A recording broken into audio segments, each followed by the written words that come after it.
So what are some benefits of cayenne pepper? Well, it helps to improve your immune system. Immunity helps with immunity. Even if your throat is sore, you have a bad throat, it helps with that. Also, it can help with blood circulation, nasal congestion, all those things. And what I would do is, you can put it in your foods. It is spicy, right?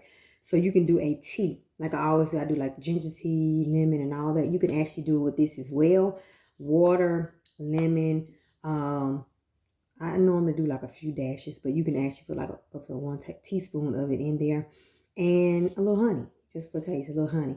And you can drink that as a tea. So it's a lot of great benefits with cayenne pepper. So you can use it in your foods, put it in your tea. You can do it cold or hot or warm. You can have water and your lemon in the water and put a little of this in there and drink it throughout the day. Or you can do it like a tea. So it's different ways you can do it. So this is cayenne pepper. So if you have some or you haven't used it, this is another way with some great benefits that you can actually use the cayenne pepper as a tea, cold or hot. So that's all for today. So I hope that helped you. Just another great tip that you can do with the cayenne pepper if you have some. Y'all have a great day.